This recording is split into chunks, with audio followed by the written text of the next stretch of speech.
You are listening to the most original talk radio station anywhere. We are LA Talk Radio at latalkradio.com.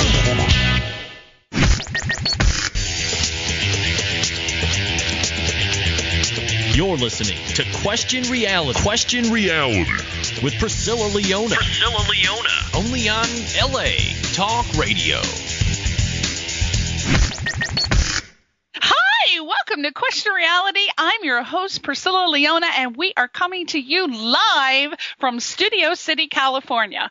Our show is broadcast every Sunday from 5 p.m. to 5:50 p.m. Pacific Standard Time. Now, if this is your first time tuning in, our show will help you question your career reality. That is why you're listening today. You may be stuck in a job where you're pushing that pencil, you're pulling your hair out, you're eating your hair, you're eating glass. There's all kind of weird things people do because you hate your job and you want to be in the entertainment business. Well, we bring people on the show who are in various careers who help you. Now, this show, again, it's for you if you were, are, or might be considering a career in the entertainment industry. Our guests provide advice, resource information on how and what it takes to successfully pursue a career in show business. And again, our guests work in various professions of entertainment, so that means we will definitely have someone on the show sooner or later from a career that you are interested. So you got to listen to every single show every week. Now, if you want to check out our past guests, read their bios, listen to their interview instantly, or download one of the shows, you go to the LA Talk Radio website. There's a little clue. If you're listening to me now, you're already there. So you click at the link at the top of the website that says Channel 1. You scroll down and look for the graphic of our show, Question Reality, and you just click the link. And this will take you directly to the archive page where you can view a list of the past guests. And our shows are also available for download on iTunes under the podcast section. So you just type in Question Reality Radio in the search box and you'll find it. Now, if you want to find out about future guests, visit our official website, questionrealityshow.com, questionrealityshow.com. And that has a list of our guests all the way up until August. Our show has become so popular, yay, that we are booked 6 months to a year in advance, and we're already working on the second week in August. So if you know someone that is a professional in the entertainment industry and would love to come on our show, we have an international fan database, and we are just popular. So you can have them contact us, and we will look at them to be on the show. Now, as always, we have a fantastic guest for you today. Need you to get your little pen and paper out, too, because we've got a wonderful event that I want to tell you about. But the guest on our show today, his name is YANNIS Pappas, or Pappas. God, I hope I'm getting it right. Pappas. I'll just say Pappas, okay? So he is a comedian. He's a writer. He's a producer. He is doing it all, working it out, making it happen. And if you ever wanted to be a comedian, he is going to tell you all the steps that you need to take in order to pursue a career in comedy. And it's information that you definitely want to take heed of if you want to pursue that field. Now, you might want to check out his website while I'm giving you some other information. His website is ditchfilms.com, ditchfilms.com. He's also available on Facebook, MySpace, and YouTube under YANNIS Pappas. That's YANNIS PAPPAS. So check them out, because you might not be interested in my little advertisement, so you might want to check him out and then get to listen to him in a couple minutes. We're gonna come back to him, but first I have some really bad news. Before we start with YANNIS, and I hate to do this to him, comedy and tragedy, but there you go. I want to announce the sorrow from me and the staff Question Reality and LA Talk Radio at the recent passing of a most beloved person in the entertainment industry. No, not Elizabeth Taylor. We've had enough of that. A recent guest on our show. Her name is Lorinda Starfelt. And I was so fortunate enough to have her and her lovely, talented husband, Brad Mays, on our show. They came and gave career advice on Sunday, January 30th, just a couple months ago. And our hearts go out to you and your families and your friends. She was so deeply loved, and she'll be forever missed by everyone who had the good fortune to know her. And again, we wish you all the best, Brad, and goodbye, our friend Lorinda Starfelt. So we loved you, and you were the best, and thank you so much for contributing to our industry. So we wanted to say that. Now, okay, we have a lot of things to cover today, so please pick up your pen and paper because we are about to take some notes, people. Now, our spotlight event this week is on casting director Helen Geier, and that's Helen, Geier. Her next workshop is on Saturday, April the 2nd from 1:15 to 3 p.m., and it's at the Casting Workout, and that's located at the Exposure Studio, 741 North Cahuenga Boulevard. Again, Saturday, April 2nd, 1:15 to 3 p.m. at the Casting Workout located at the Exposure Studio, 741 North Cahuenga Boulevard in LA. The cost is $50. A very, very I'd say a fair price for what you're going to get. For those of you who don't know her, Helen Geier is a busy lady.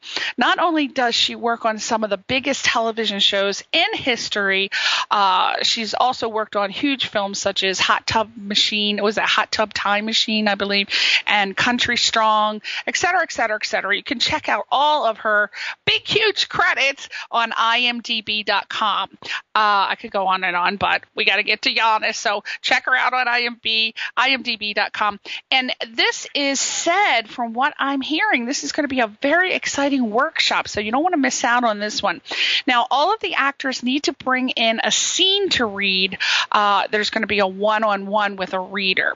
And the scenes, they must be appropriate for your type. Oh, my God. Now, what does that mean for those of you who are tuning in your first time? That means if you're 50, don't be bringing in a headshot with you in a let's get physical attire from the 80s and trying to pull that off, because that's not going to happen. And you know that you people do it. You know you come in there with headshots from the 80s, still thinking you can pull it off. Not going to work. Okay, so remember, we talk about this at every opportunity, so you must know your brand or type. If you don't know, ask the people who give you the most criticism, and they'll tell you for sure. Now, remember that classes and workshops with casting directors are only a way to get a leg up on the competition, and they help you walk through the door to the next level of success. They're intended to help actors learn what the casting directors look for and fine-tune your skills that you've been learning from your acting classes.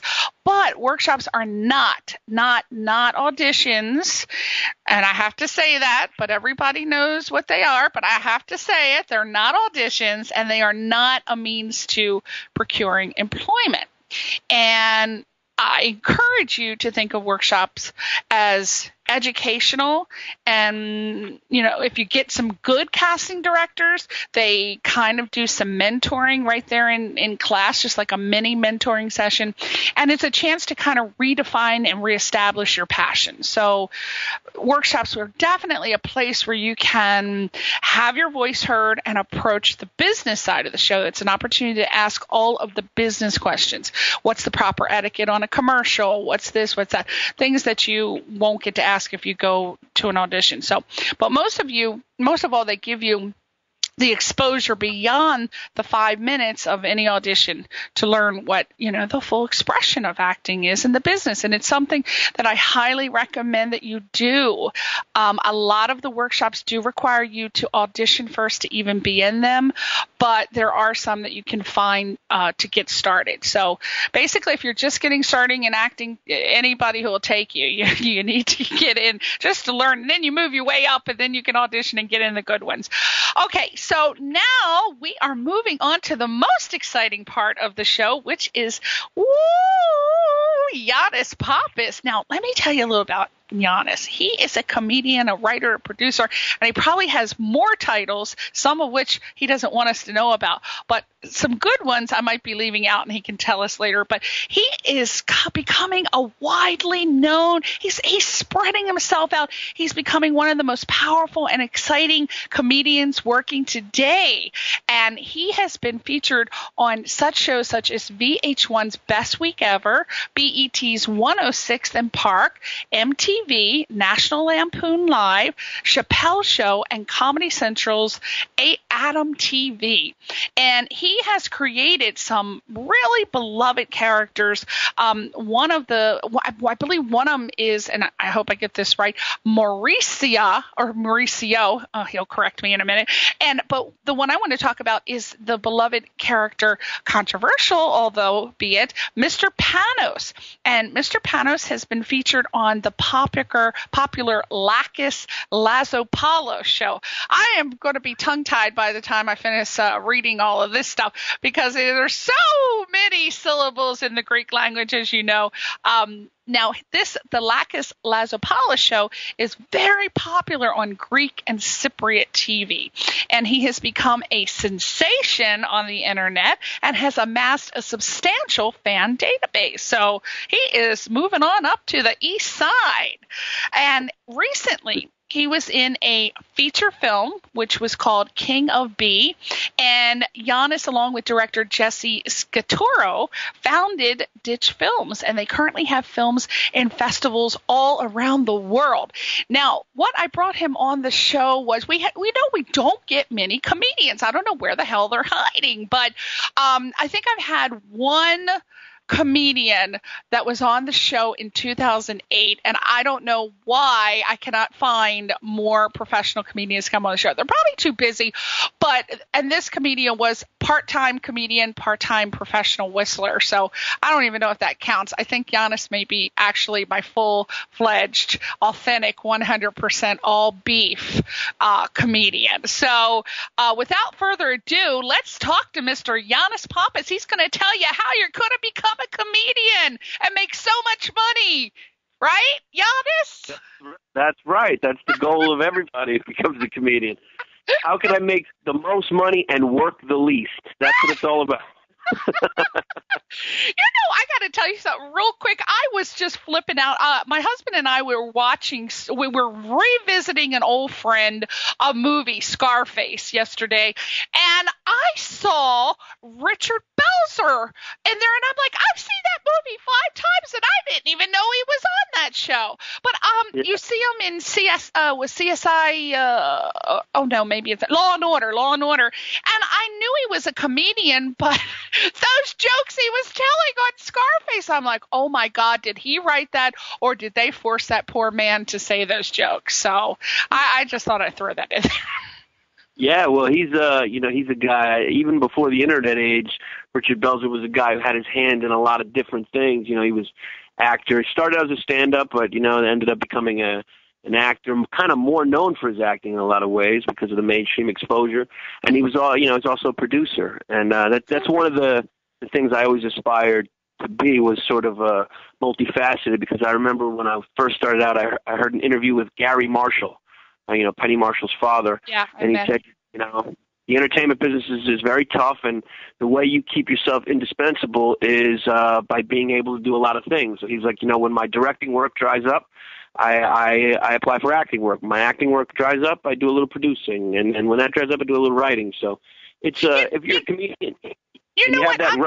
I'm so sorry we're overlapping. I'm so glad that you brought that up, Yannis, because there are so many people that are not in the entertainment industry who have relatives who've decided to pursue a career in entertainment, and they don't seem to quite understand that you do have to have a multifaceted career. You got to be a producer, a director, an actor, a comedian. You got to have a whole bunch of things that you're hopefully great at, but if not, at least good. But they look at people in the entertainment industry and basically say that we're flaky because we do so many things, and can't we decide which one we're going to do? Yeah, well, especially nowadays with the entertainment, with the internet, and how technology has gotten, you can do all these things yourself. You can be proficient in all of them, and you should, because, as opposed to just laying around waiting to be discovered or going on cattle call auditions all the time, you can actually promote yourself and create your own showcases that, you can put on the internet and promote out, and make it very easy for producers and casting directors to see your stuff just by, giving them a link. So I think especially at the beginning of your career, the more proactive you are with, pushing yourself out there and doing it yourself, the better, because there's a lot of downtime when you're going on auditions and you're waiting tables at night or whatever you're doing to support yourself during that initial stage of your career. There's always a lot of downtime, because, that's just the way it is. We're not brain surgeons, so we're not working around the clock to find cures for stuff. So, That's right. And you should always be doing something with your hands. And I don't care what you're doing with your hands, but you should be doing something, reading a book or doing something, not just with your hands, but with your mind. So I'm glad you brought that point up. Now, I want to start with our questions. I always ask this question of my guests. So my first question is, what profession did little Yannis Pappas see himself having as a child? Did you always want to be a comedian, or from your earliest memories, what did you want to do or be? Yeah. I didn't want to be a comedian when I was young, but my career goal was just as lofty. It was I wanted to be shortstop for the New York Yankees. That's what I wanted to be. Shortstop for the New York Yankees. That was my goal. And I pursued it by playing wiffle ball in the street, and then I took a ground ball to the nose, got a bloody nose, and I was like, all right, this isn't for me. Had enough of that shit. This is too physical. Oh, so you didn't know there was any actual pain involved? Yeah, no, I didn't know that could happen. And when that happened, I was like, I can't damage this pretty face, and I just moved on. Hell no, I hear ya. So when was it that you discovered that you were gravitating towards the comedy or comedian type profession? Yeah, well, I was always a class clown. I would get kicked out of class a lot, and I was always funny and always seemed to be the funniest guy amongst my friends and stuff. So when I graduated college, I didn't really know what to do. And when I got to college, I got a little more serious. I really enjoyed college more because the professors were more interesting. So I got a little confused and thought I was going to get in the government. But then I moved back to New York, and I was like, I saw an ad in the paper, like, if you want to be a stand-up comedian. I was like, let me give this a try. It seemed everyone always says I should do it. And then I did my first set, and it just, I don't want to say it felt destined, but it just felt like this is where I belonged. It just felt so right being on stage. So I just took it from there. Now, some people say that you don't have to have an education. You just said that you went to college, I imagine, majoring in something that was not in the entertainment business. So when they say you don't have to have, some people say, not all, some people say you don't have to have an education to be a comedian. Some say you at least need to have a high school degree. And some of them say that you should have a college degree or as much education as possible just in case it doesn't work out for you, which they say to everybody who's pursuing a career in entertainment. So what are your thoughts on that issue? Because I've seen comedians who are the funniest things and they haven't even graduated high school. And then I've seen comedians who have the more sophisticated humor who have like master's degrees. So what are your thoughts on that? Yeah, like you just said, I think you kind of answered it. I agree with you. I don't think it really matters. I think, everyone's journey is unique. And if you decide to go to college or you end up going to college, It doesn't matter. You may get a later start in comedy, but you'll have a lot more life experience, so you'll be able to say more interesting things off the bat. You'll have a little more of an education. It doesn't matter. I do think, however, no matter what your formal education, you should always be trying to educate yourself, because the more you take in, the more knowledge you take in and experience you take in, the more you're going to have to put out as material. So either way, it doesn't matter what your formal education is, just as long as you're taking in experience and knowledge. Yeah, and my take on that is try to get as much education as possible, because everybody should. I believe in plan A, B, and C, but you can also still pursue a career in comedy. Just because you're going to college doesn't mean that you can't do the stand-up comedy workshops. You still can't be doing little open mic nights and things like that to kind of see where that takes you too. So I think you could do both. Yeah, I mean, it depends on the person. It really does. I mean, like Dave Chappelle started when he was like 14 years old. So did Eddie Murphy. A lot of guys start real young. Sometimes I wonder, hey, if I would have started when I was a kid, I would have gotten more experience earlier, and my career would be taking off when I was younger. But shoulda, woulda, coulda. Everyone's got a different journey. I mean, yeah, college is not that great though. I mean, I went to college. I loved it. I think it's helped me as a comic, but ultimately I majored in history and I minored in literature, which doesn't make me qualified for anything anyway. It just makes me qualified for maybe a high school diploma. Maybe well, you could write some good George Washington jokes or something like that. But there's just, I try to get people who are non-entertainment industry people to understand that there really isn't too much of rhyme and reason in the entertainment business, because you can go and get your college degree and pursue a career in, say, being an actuary, and then at 50 years old you can decide, you know what, I don't want to do this anymore. I want to be a comedian. Look at what happened with Phyllis Diller. My God, she was a housewife, started, I don't know, 47 years old, 37, 47 years old. Look at how many comedians started when they were, middle age. So there doesn't seem to be a particular formula. What do you think? Absolutely, especially with comedy, and thank God, because with comedy, it's not so much appearance or look based. So you can, like when you're an actor or an actress, unfortunately, Hollywood kind of judges you based on looks a lot, and youth. They worship youth. But as a comedian, all you need to do is be funny. I mean, like you said, a lot of comedians start late, also like Louis Black, and there's a bunch of people who start late. All you got to do is be funny, and as long as you're funny, you could be 80, 90 years old. I mean, Joan Rivers is still selling out, and she's hysterical. So you could, everyone's path is different, and with comedy, as long as you're funny, that's the key. If you just have to be funny. You got to find your funny. Now, a lot of people think they're funny, but they're not funny. How do you? I know it's just like people when you watch American Idol. You can watch these people get up there for the auditions. We see it all the time, and they think they can sing their asses off, and they get up there, and you are like, oh, hell to the no. You are so not trying to sing that shit. So just like in comedy, I go to a lot of comedy clubs and workshops, and comedy clubs and those improv things, and some people are funny and some are not, and I'm like, how did the people, it's subjective. So what's funny to you may not be funny to someone else. So my next question is, I would think that you find out you're funny if you say things and a majority of the people laugh. But how can you be guaranteed that your friends and family members who are laughing, that you're going to make other people laugh? How do you find you're funny? Yeah, well, when you start out, definitely your family and friends are going to be the ones who are coming to see you, which in a lot of times enables you to get up. They do what they call bringer shows. So they say, hey, if you bring 10 or 15 people, you get 5-10 minutes of stage time, whatever it is. So, of course, they're going to laugh and support you because they're your friends. In most cases, if you're really, really bad, they won't laugh because, laughter is such an honest reaction. But, yeah, at the beginning of your stand-up career, specifically with stand-up also, you'll have them. They'll support you. And you're right.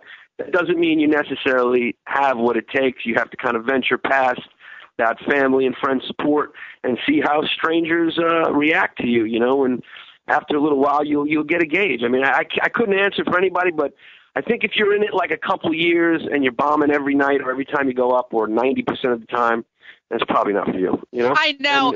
I know. And I have a friend, God bless him, but he goes up. It's just amazing to me. And it really calls on my heartstrings because I have friends that, God bless them. I got to love them for trying. And I always say, you just keep on trying until the day you die. But they go up there and they have not. If 4 people in the audience laughed, I would say that would be a good night for them. But they go up and they try and they try. And I'm right up there saying, you just keep going. But then, like my mother says, Priscilla, you cannot keep encouraging someone to pursue a career that they obviously are not talented in. Now, I've always been torn on that issue because I am always 100% positive of everybody's career, because if that's what you want to do, I say do it if it makes you happy. But do you really feel, how do you handle when you have friends or family members who want to be comedians, but they're not funny? Should you continue telling them that they are? I mean, just because they make you laugh, but what if they're bombing in front of people? What do you do?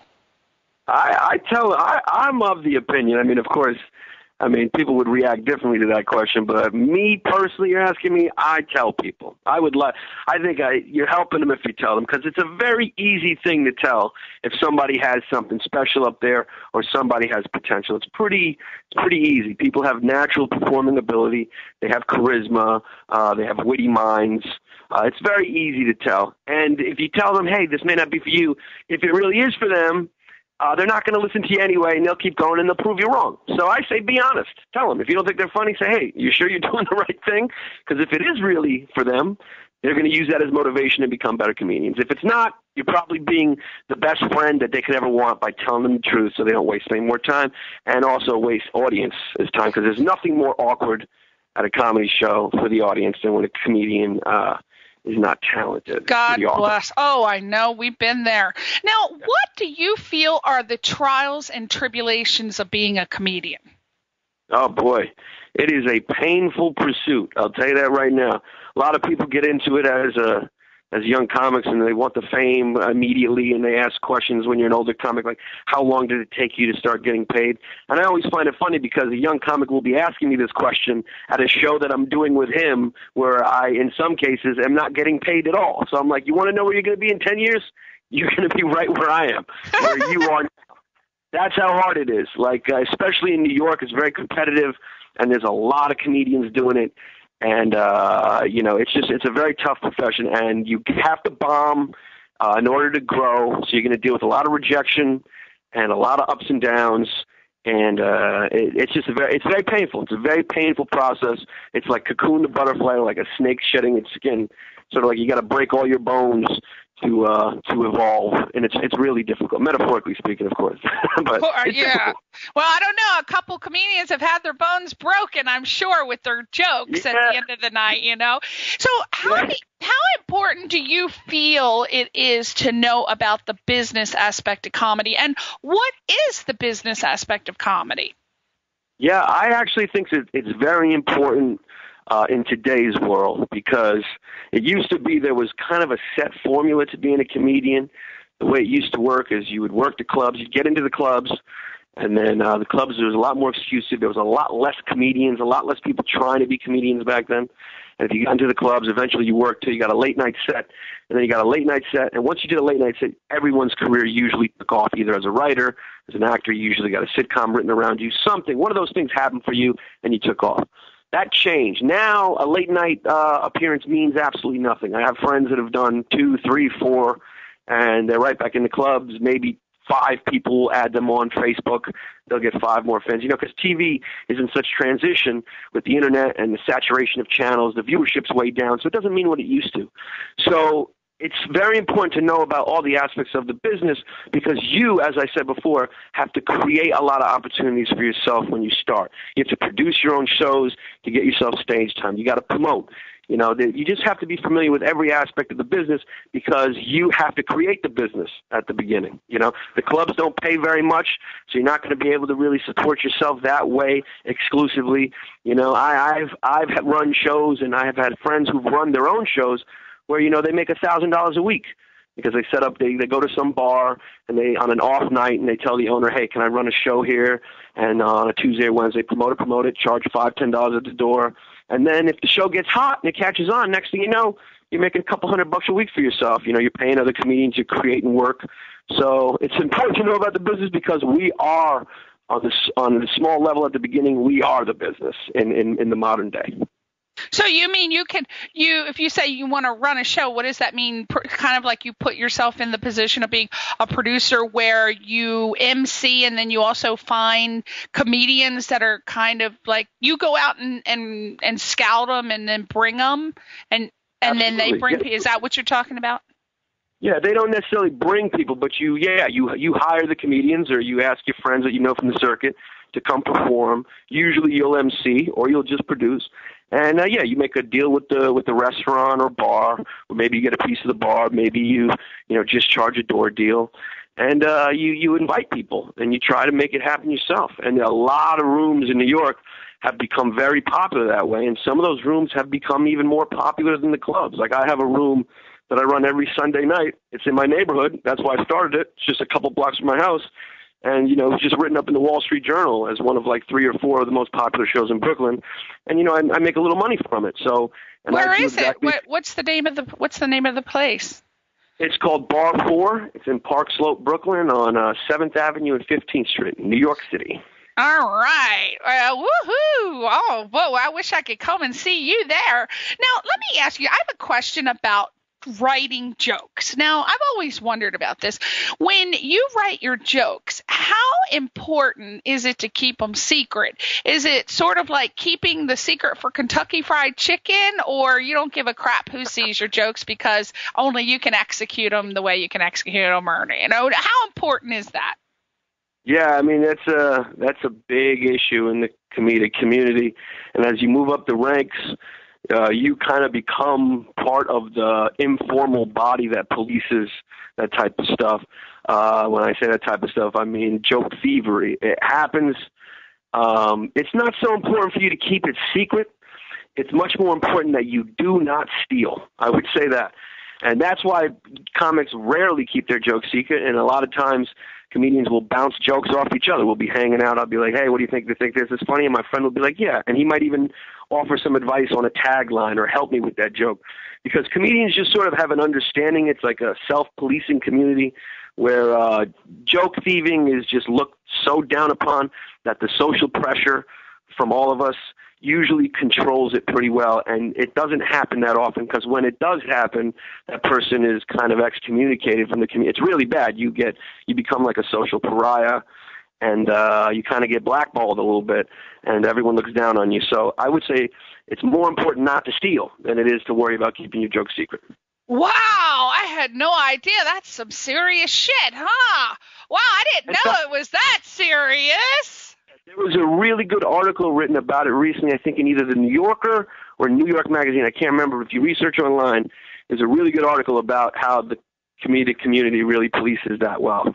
Wow. I mean, that's so, that's mind-boggling to me because you think, I always have thought, when are they going to run out of lyrics for songs? Like every song in the history of music has been done, yet people still keep writing songs. And then you think, when are they going to run out of material for films and television? Yet they still keep bringing it on. And sometimes I remember hearing lines that were funny and I go, oh, where did I hear that? I know I heard it before. So there's repetitious lines in songs and then in movies and television. So how do you not write the same things with jokes?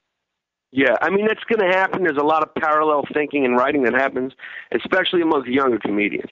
I look at comedy, especially stand-up, as like martial arts. You know, as you get better, you become a green belt, and then eventually a black belt, and then ninja status, like the Louis C.K.'s, the Bill Burrs, the Dave Chappelle's, the Doug Stanhopes of the world, Chris Rock. At that level, I think it's kind of impossible to steal or be generic, because when you become a ninja, and if we're continuing with my analogy, you have stripped yourself of all fear.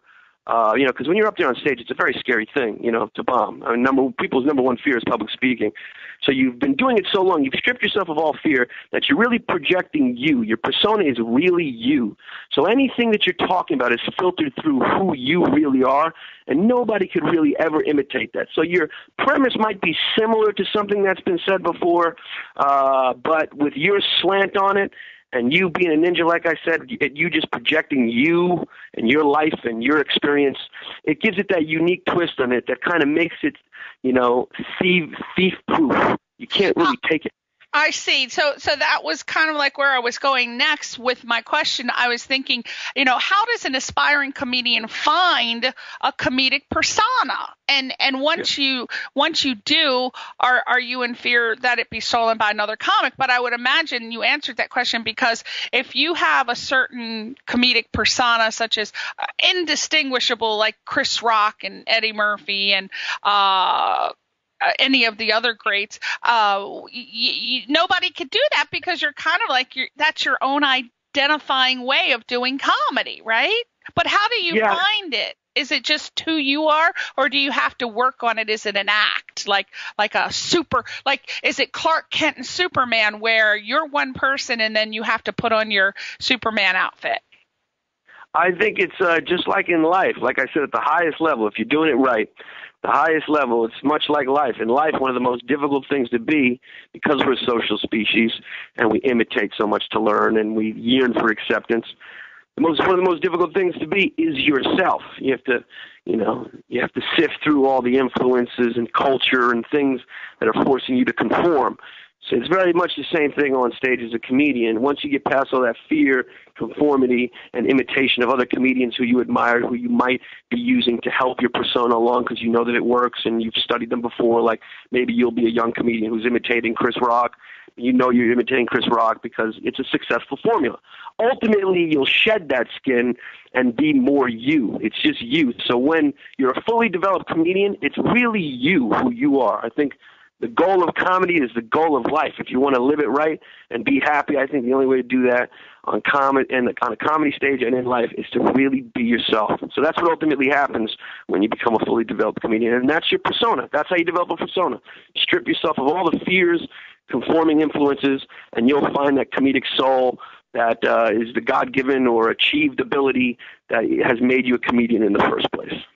So you would probably say that the ultimate goal of a comedian, what should it be, or what should they have achieved at the end of their lifetime? What do you feel that is?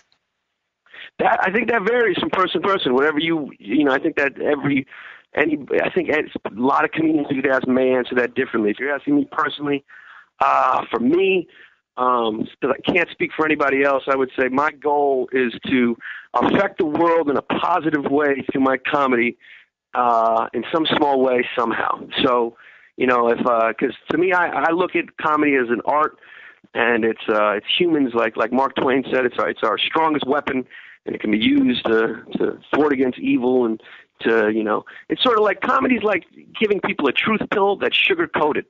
So it's like, you're giving them a pill, but you're coating it with sugar so they don't know that it doesn't go down bitter. Right. So, I look at it, I measure it against the Chaucerian kind of definition of art, which is to me, he says, art is instruction and delight. So I always strive in my comedy to edify just as much as I do entertain. And so if I'm doing both those things simultaneously, I'm very happy personally. There's a lot of other comedians who are kind of more entertaining and they are edifying. That's great too. I think everything is a place for it all. It runs the gamut, and that's just my personal goal with comedy, is to just change people for the better a little bit, because comedy does at its best bring people together. Absolutely. And now I've heard from friends and family members and also comedians that off stage, most comedians can be dark and moody and unpleasant. Do you feel that that's a fair assessment? Are comedians getting a bad rap, or are you guys really like that? And does it take that to tap into your comedy? I would say from my experience, and I'm, a lot of my friends are comedians, as you might guess. Yes, that is true. I would say most of us are kind of dark and gloomy off stage and, have a lot of issues. I think it helps to be in therapy. That's a good thing. And, yeah, I don't know why that is. I think we develop senses of humor maybe as a defense mechanism or a way to deal with pain as a child. You don't necessarily have to have a hard life. I know many of my friends have had great lives, great families, and they're great comedians or good comedians. But often you'll find that there's a lot of problems and issues there. And, in a lot of ways, I think comedians are kind of like martyrs for pain. We go up there and we talk about very painful stuff and annoying stuff that we all deal with every day or we feel, and we turn it into jokes. So we take in all that pain and we turn it into, we give you all these laughs and joy, and nobody really makes us laugh. That's the problem, because when you're a comedian, you get jaded and you're so caught up in the craftsmanship of it, it's hard to sit down and enjoy and laugh at anything. And we're such narcissists and attention-seeking children anyway that we can't even just turn our own minds off for a second and sit down and relax and enjoy another comedian. So there's not a lot of joy that comes in because we're well, you've just given us some characteristic traits to look for within yourself that is going to tell you also if you have what it takes to be a comedian. We've got narcissistic. You've given us more. So if you're narcissistic, self-involved, self-centered, you might have what it takes. So, all right, definitely. that makes sense. Now, I've read in your bio that you are a very popular comedian, or you have a popular personas or comedic personas among the Greeks and Cypriots. And I had a very close friend named Spirula Paparaklios in high school who was from Cyprus. And she was so funny. She wasn't a comedian, but she was so funny. And we had so much fun together back in the 80s. She was always so upbeat and cheerful. And I found that was the case with most Greek people that I have met. They have such robust personalities and they are just hysterical. I just love Greek people. I love them. And why do you think there aren't as many Greek comedians? I just wanted to ask that. Yeah, well, it's a rich culture. It's a very emotional culture for sure. It's not like, I travel in Scandinavia and do shows there. They're very cerebral. Greeks are very emotional. I think that there are actually a lot of Greek comedians. If you think about it, Dimitri Martin's Greek, Zach Galifianakis is Greek, Tina Fey's Greek, David Sedaris, Amy Sedaris, myself, Angelo Zaroukas. He just had a special on Showtime. He's Greek. My buddy Manolis in Canada. There's Kostaki Economopoulos. I just struggle with it. I only recognize Tina Fey and then I think of three more of them. Oh my God, I had no idea there were so many. Well, then that question's moot. Then let's get that one. I didn't even know Tina Fey was Greek. Yeah, Tina Fey's Greek, and Jennifer Aniston's also Greek. She's a comedic actress. Yeah. Oh my God. There you go. Well, hey, forget that question.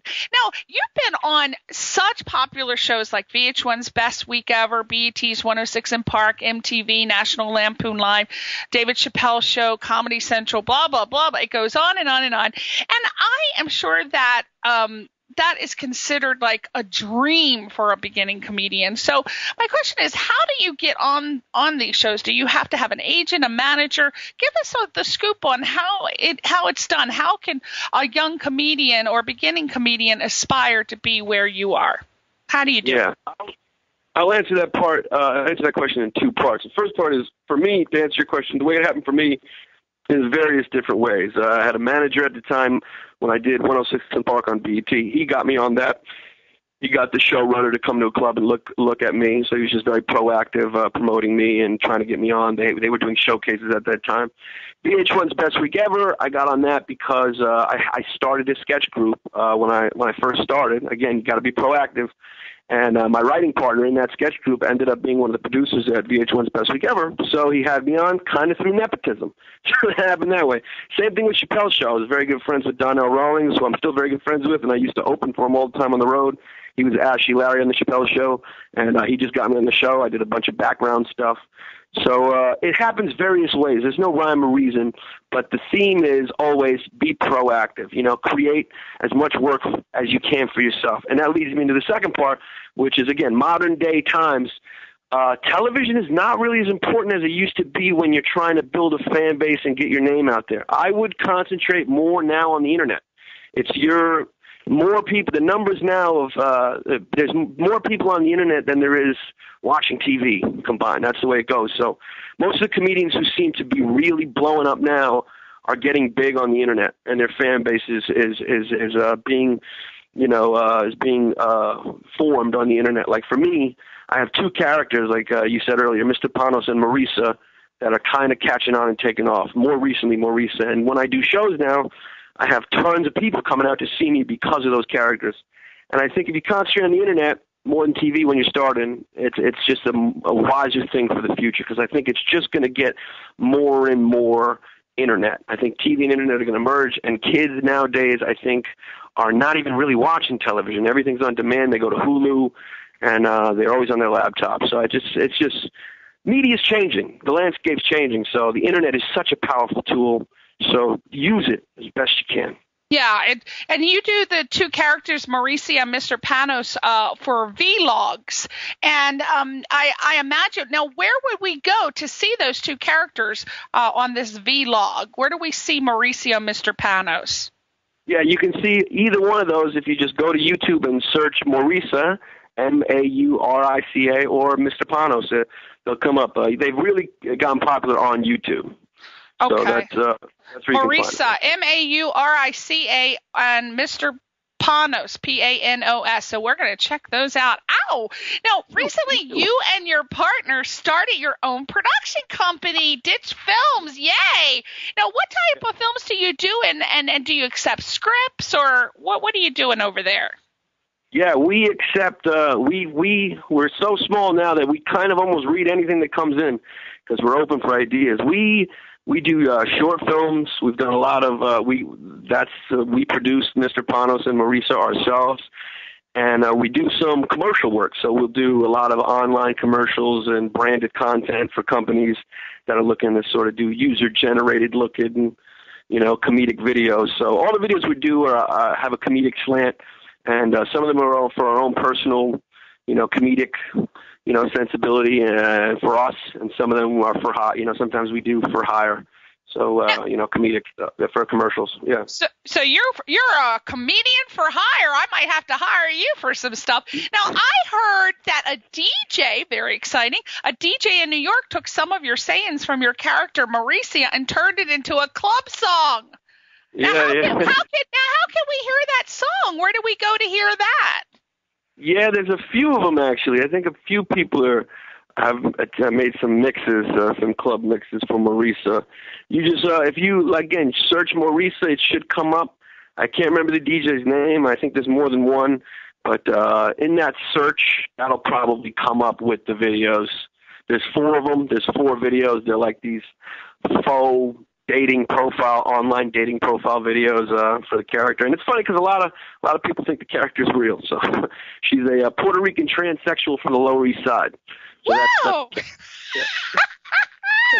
Wow, so we just go to YouTube and type Marisa, Maurica, and it should come up along with the vlogs for Mr. Panos too.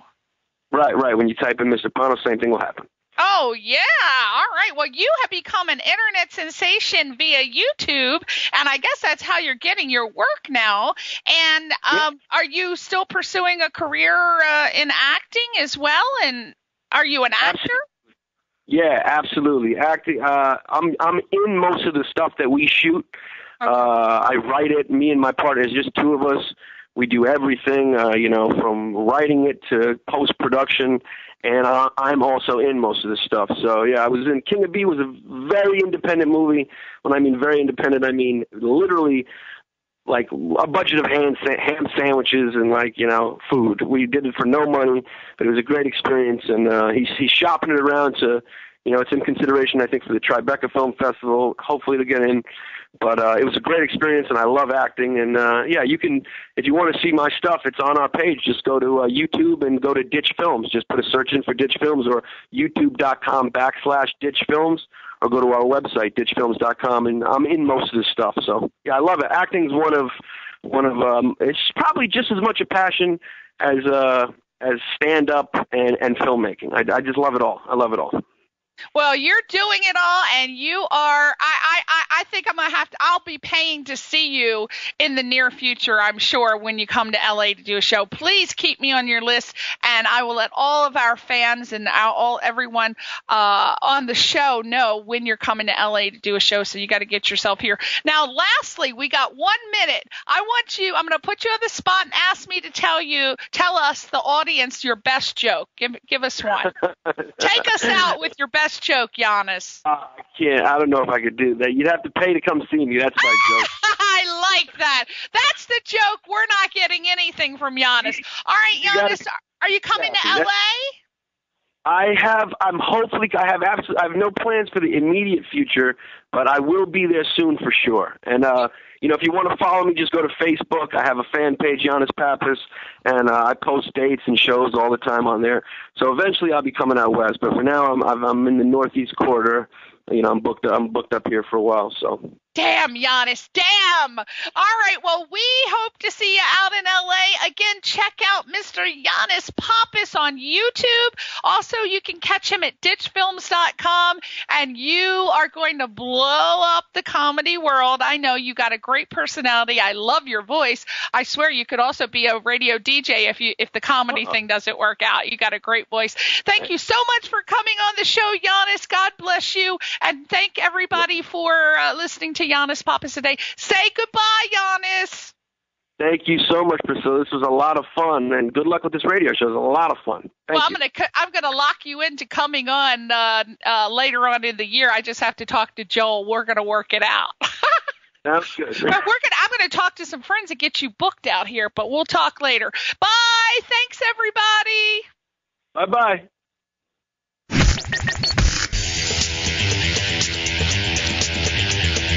You're listening to Question Reality. Question Reality with Priscilla Leona. Only on LA Talk Radio.